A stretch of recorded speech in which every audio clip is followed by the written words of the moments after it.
За шинэ бичлэгээр уулзаж байгаадаа баяртай бай. Шууд бичлэгтээ орцгоё. 4 жил өнгөрчээ. Чин 14 настай бөгөөд 2 одтой Хөлөг Баатар гэж үнэлэгдэх болов. Тэрээр гаринтай хийсэн бэлтгэлээ дуусгаж дараагийн бэлтгэлээ лунтай хийхээр товсон байв. Чин гэр бүлийнхэнтэйгээ хооллохыг хүссэнгүй, харин муурнуудтай хамт хооллохыг илүүд үзнэ. Вилоп түүнд өдрийн хоол авчирч өгөв. Тэр бол удахгүй угаас хөөгдөх гэж байгаа энгийн ард гаралтай хүү юм. Сонирхолтой нь Вилоп маш тайван бөгөөд чиний хүчрхэг байдлыг үргэлж магтдаг.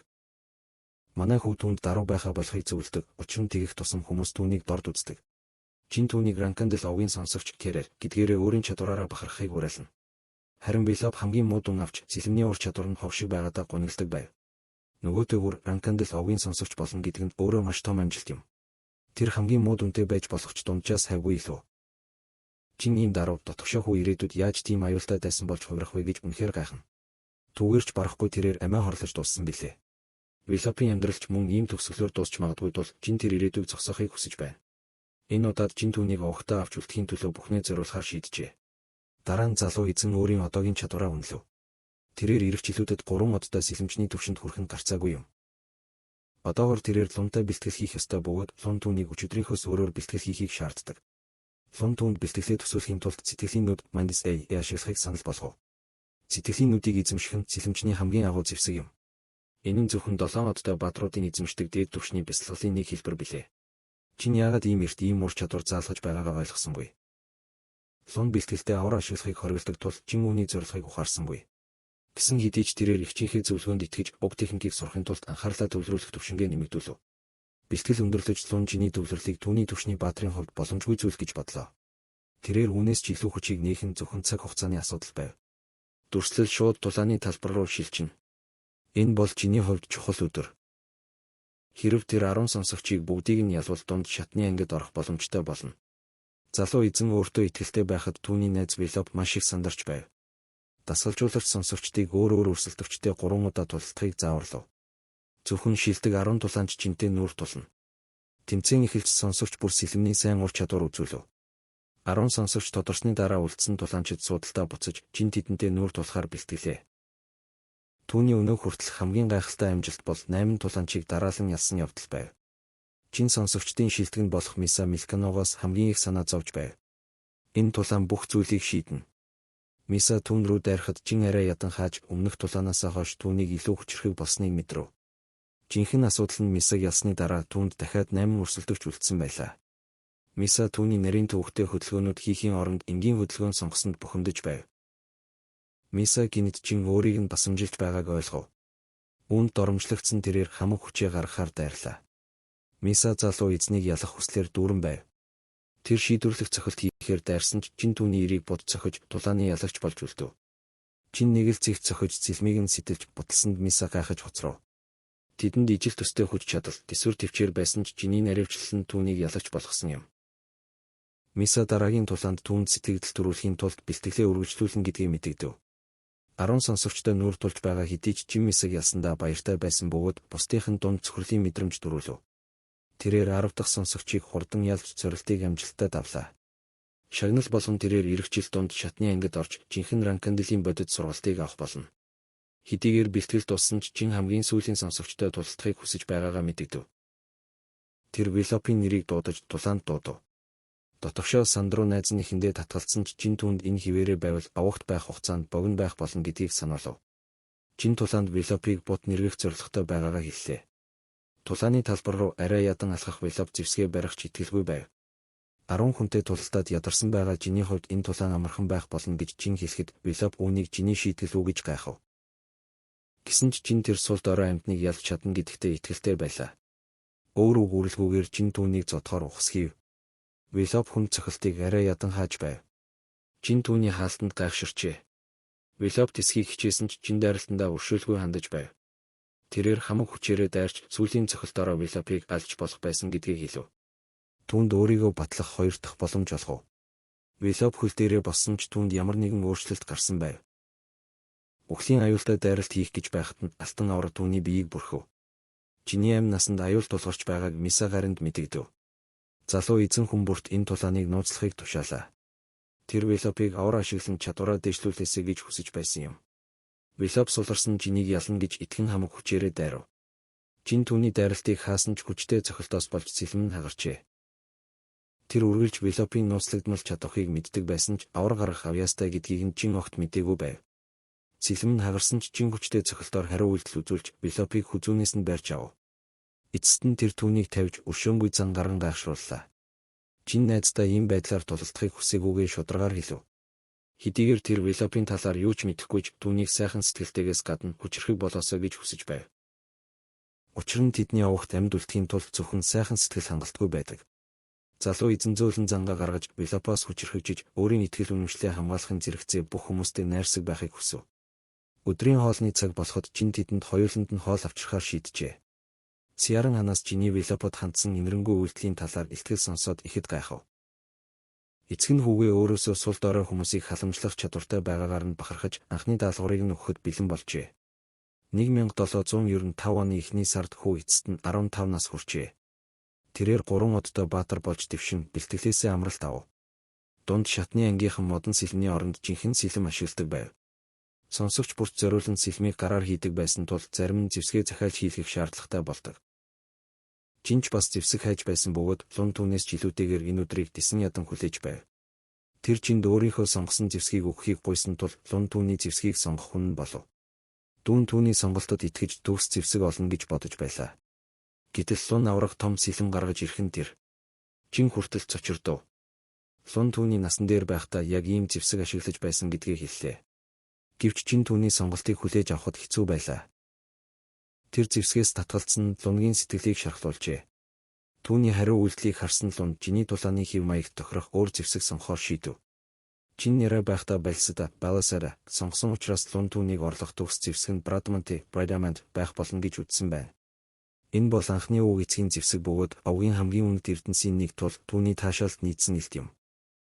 Жин ирээдүйд энэ зэвсгийг олж авахыг хүсэж байсан ч лун түнд үнгүй санал болгосонд ихэд баярлав. Хоёр сэлэм хоёулаа сүүдрийн хүч ашигладаг хүмүүст маш тохиромжтой байлаа.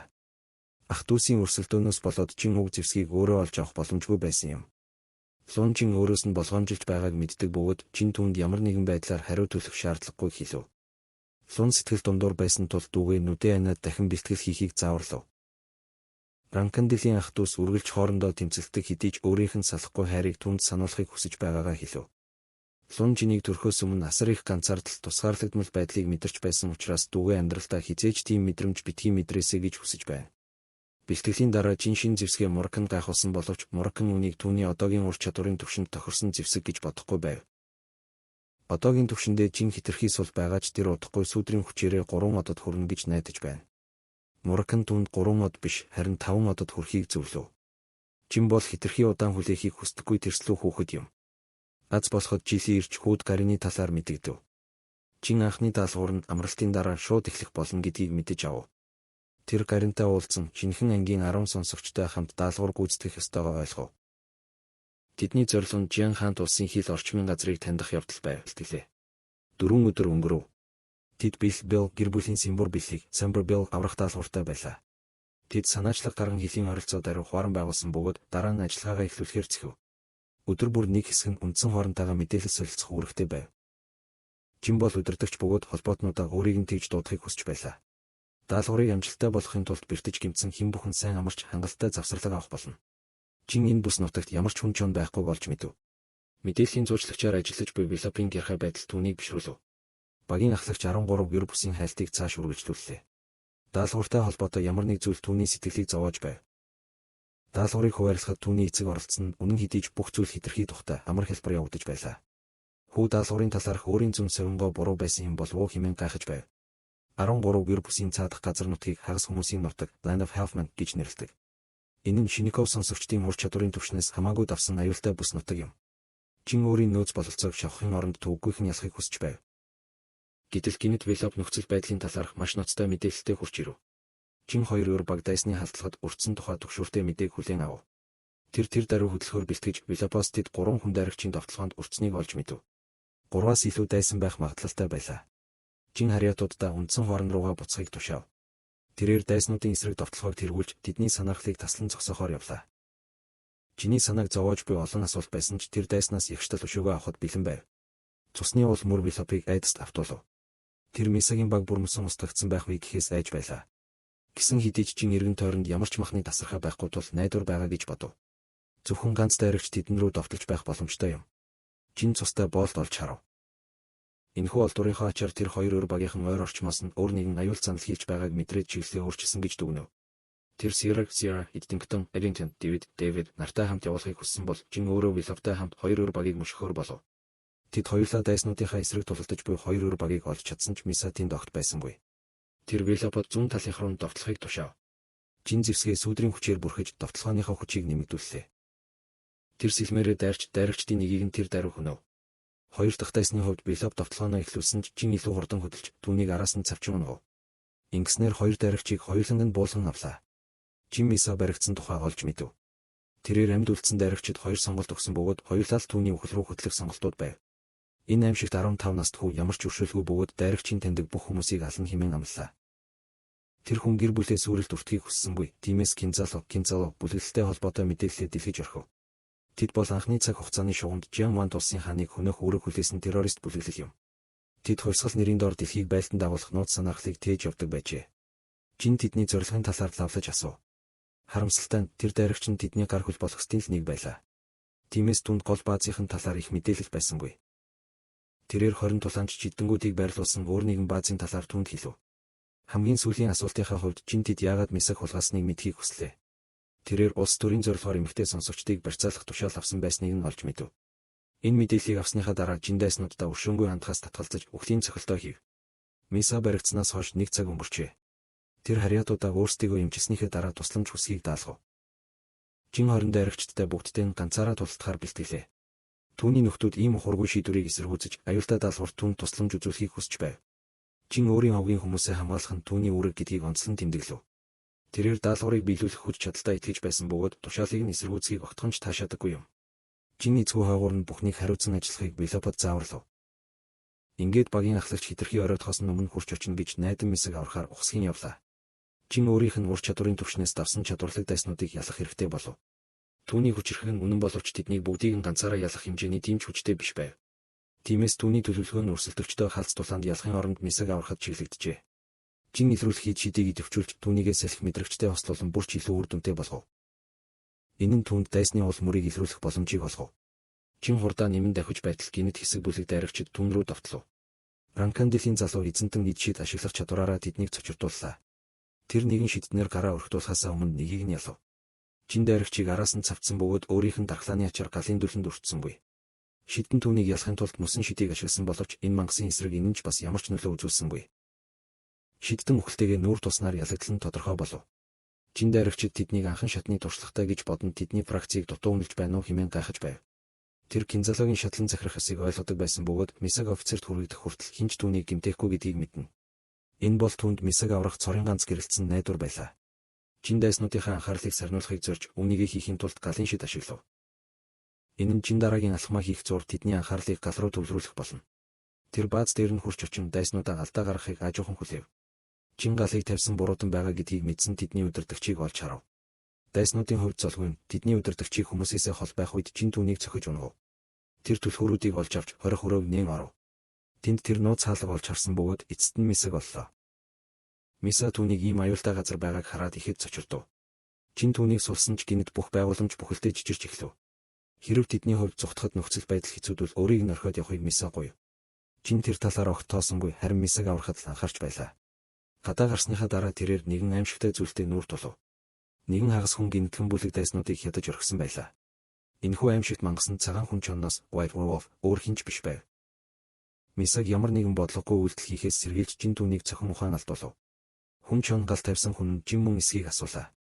Жин өөрийгөө өрхийн тэргүүний хүү хэмээн танилцуулж хүн чонтой нүүр тулан зогссон бөгөөд Ранкандел овгийн хүнтэй таарсандаа тэр маш их гайхширсан байв. Даалгавраас олон өдрийн өмнө Жин зэвсгээ эзэмшихийг хичээж байсан боловч утгагүй үйлдэл хийснийхэн төлөө мурхан үргэлж түн рүү дайрдаг байв. Тэрээр сэлмийг урдчлан идэвхжүүлж биеийнхээ ачааллахгүй байхыг түнд анхааруулсан юм. Өөрийнхөө дургүйг ихэд хүргэн байж Жин үнийгээ зогсоосон. Харин одоо тэр хамгийн хэцүү аюул занал хийлэлтэд нүүр тулж байна. Квазо Тотрука бол цагаан хүн чонын төрлийн дайчин английн амтан юм. Эдгээр мангасууд дайснуудаа хядах хүсэлтэй дурдаг. Тэд 6 одтой хүлэг баатруудыг ч ялах чадвартай аимшигт амтад бөгөөд Тамар Тамар тэдний бурхныг хөнөөснөөс хойш Ранкандлуудыг онцгойлон үзэн ядах болжээ. Чин үнэхээр хүнд байдалд оров. Түүний араас энэ амьтан мушгиж байгаа нөхцөлд мисэг аюулгүй хүргэх ямар ч арга байсангүй. Энэ байдлаас гарах цорын ганц арга бол үүнийг даван туулах явдал байлаа. Ранкандилийн хүн түүнтэй нүүр тулан тулалдах уу, эсвэл хулжаагаад зүгтхийг сонгох уу гэж мангас асуув. Чин нэр төртэйгээр тулалдах болно гэж хариулав. Энэ хариулт Квазитог Квазихэд хүргэв. Тэр чинийг бяц дарахын тулд аврах том лантуугаа ашиглалаа. Аз болоход чин цохилтоос болтож чадсан ч энэ нь зөвхөн төр зурих байв. Мангасын асар их хурд хүч чадал чин хүчин мөхсдөж байлаа. Тэр арай ядан хөл дээрээ тогтож байв. Гэхдээ өөрийн нууц зэвсгээ идэвхжүүлж чадвал ялах боломж бий гэж тэр бодож байв. Чин лонгийн зүйлтийг Лонас Пендент ашиглан эрсдэлд орохыг хүссэнгүй. Тэр энэ хэцүү сорилтыг даван туулж оргилд хүрэхийг мөрөөдөж байлаа. Ийм өрсөлдөгчийн эсрэг доод түвшний ид шидэн хүн чоны хамгаалалтын эсрэг ямар ч ашиггүй юм. Түүнчлэн түүний нууц хүчийг өөр хүмүүс олж мэдэх эрсдэл бас бий. Энэ тохиолдолд түүний цорын ганц зэвсэг бол сүудрийн хүч юм. Чин сэлмээ сэрэхийг хүссэн бөгөөд тэхгүй бол тэр энэ тулаанд ялагдах болно. Чиний зэвсэг тулаанд маш бат бөх байсанд мангас ихэд гайхширчээ. Гэсэн хэдий ч чин ухралт хийсээр л байлаа. Сэлмээ гартаа чанга хатгаад тэр түүний хүчийг идэвхжүүлэхийг хичээв. Тэгтэл гинтхэн гэрлийн цацраг донд сэлмний хүч сэргэж хүн чоны нүдийг сохлов. Шийдвэрлэх цавчилт агаар цусан орж ирв. Мангас хэвлийдээ ноцтой шарах авч өгдөг сүхрэн унлаа. Чин тулааны төгсгөлийг зарлаж энэ тулааны ялагч болон зогсож байв. Гэсэн хэдий ч түүний сэлмний сөрөг үр дагаврууд биеийг нь эзэмдэж эхлэв. Мурхан үүний эсрэг түүнд анхааруулсан байсан. Түүний өнгөрсөн үеийн аимшигт явдлууд толгойд нь цуураадах хий үзэгдлийн дуу хоолой түүнийг залгиж эхэллээ. Мурхан хүүгийн өмнө гарч ирж сэлмийг дэндүү эрт идэвхжүүлснийхээ төлөө төлөх үнийг түүнд сануулв. Сүүдэр биеийг нь нөмөрч байх үед тэрээр хүүг хөл дээрээ бат зогсохыг уриалж, эс бөгөөс түүнийг ухамсараа үр далдах болно гэдгийг хэлв. Чин сүүдрийн хүчийг суллах ёстойгоо сансан боловч биеийг нь бүрхсэн хар энергид бүслэгдсэн байсан тул энэ нь боломжгүй зүйл байлаа. Чин 50 байдалд хүрэхийг зорж эцэст нь биесээ өвдөлтийг арилгаж чадлаа. Аз болоход тэр ямар нэгэн шарх аваагүй боловч түүний бие сүүдрийн хүчээр бэлгсэн хിവэр байв. Өөрт үлдсэн өчүүхэн хүчээрээ тэрээр мисэг аврахаар босхийг хичээв. Гинэд тэр нэгэн танихгүй хүний оршихуйг мэдрв. Тэр хүн өөрийгөө Кинзалтай ямар ч холбоогүй гэдгийг хэлв. Үнэн дээр тэр бол тэдний хайж байсан хүн болох Цимбур бил байлаа. Чин түнд өөрийгөө Ранкандилийн гэр бүлийн нэрийн өмнөөс түүнийг аврах ёстой гэдгийг хэлв. Үүнийг сонсоод Цимбур баярлан хөөрөв. Чин мисэг аварч Цимбур хэрхэн Кинзалд баригдсан талаар асуулаа. Тэрээр хэрхэн хайртай хүнтэй болсноо тайлбарлав. Харамсалтай нь тэр эмэгтэй нь 2 жилийн өмнө нас баржээ. Гэхдээ түүнийг хуурам эхэлж баригдахад нь хүргэсэн тэр эмэгтэйдээ дахин таарахад тэрээр маш их цочирдсан байна. Үүнийг сонсоод чин энэ нь хувиргагчийн Transfigurator хийсэн хэрэг болохыг тэр даруй ухаарав. Цимбурын баригдсан нь Бубар болон Кинзала нарын хамтарсан давталгаатай холбоотой байв. Чин түүний зорилгыг илрүүлэхийн тулд түүнтэй удахгүй уулзсан гэж найдаж байв. Цимбурын хувьд энэ даалгавар чиний оруулсан хувь нэмэрт тэрээр маш их хүртээ үлджээ. Тэр ирээдүйд түүнд туслахыг хүсэж байлаа. Даалгавар эцэстээ биелж жилиг буцаж ирэхэд нь жилийн түүнд баяр хүргэв. Гэхдээ үүнээс жилүүдэгээр өнөөх залмигтэй бяцхан муур гарыг нь хадсанд үүний хариуд чин түүнийг цонхоор шидчихв. Чин бэлэн болоогүй байж хит яран сэлмээ идэвхжүүлсэнд мурханы урам хугарсан байлаа. Тэр амаараа дэнчин тавих хэмжээний тэнэг үйлдэл гаргасны төлөө Солдритийн Солдрит хамгийн сүүлийн гэрээлэгчийг хүүхэлтэй шиг шидэлж гарлаа. Жил хөндлөнгөөс оролцохыг оролцсон боловч тэр түүнийг ч бас дуугүй болгов. Чин үүний эсрэг зүйлтэй дэмий үрхийг хүсээгүй. Ялангуяа тэднийг илүү хүчрхэг дайснууд хүлээж байгаа үед шүүдээ хэмээн хариу барив. Түүнээс гадна сэлэм сэрсэн талаар мурхан хэрхэн мэдэж чадсанд тэрээр гайхаж байв. Энэ нь сэлмийг идэвхжүүлснээр чиний сүүдрийн хүчний өсөлт огцон нэмэгдсэнтэй холбоотой юм. Сүүдрийн хүчний хэд ачааллыг Shadow Force Overlord давах нь амар ажил биш. Үүнийг ашигласан 11 хүний 9 нь үүнд бууж өгөн сүрсэн байдаг. Үүнийг тэсвэрлэж чадсан хүмүүс нь зөвхөн мурхан чин хоёр л байлаа. За энэ хүрээд энэ удаагийн парт дуслаа. Дараагийн бичлэгийг энэ бичлэг 1000 лайк хүрүүл оруулнаа.